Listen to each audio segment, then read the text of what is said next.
In an alternative timeline, the history of North America took an unexpected turn in the year 1782.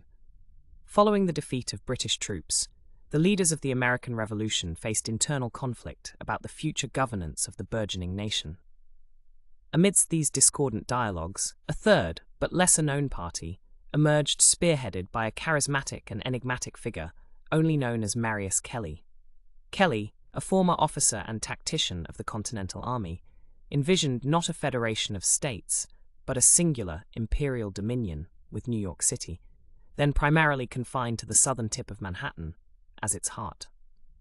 Through persuasive rhetoric and strategic cunning, Kelly swayed a significant portion of his contemporaries to support his radical vision.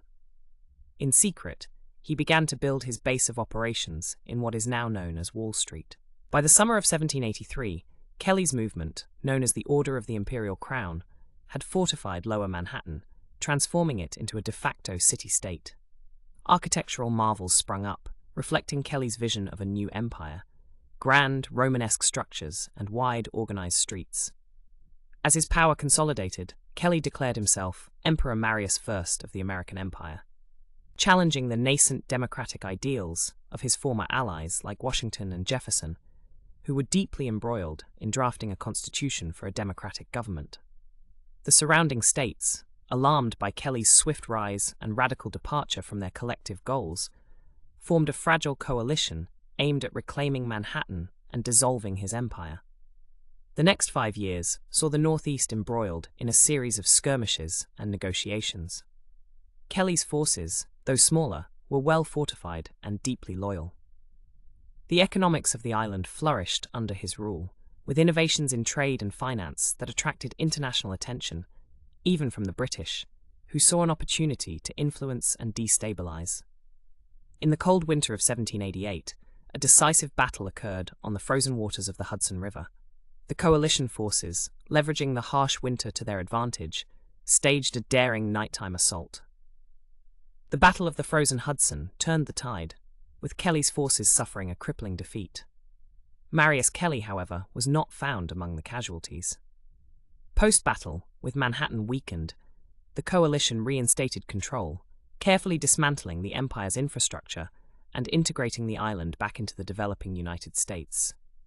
Rumors of Kelly's escape and sightings persisted for years, adding to his mythic status. Some said he fled to Europe.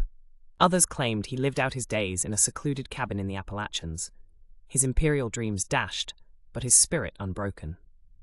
Manhattan's brief stint as an empire was largely forgotten in mainstream history, overshadowed by the broader strokes of American development.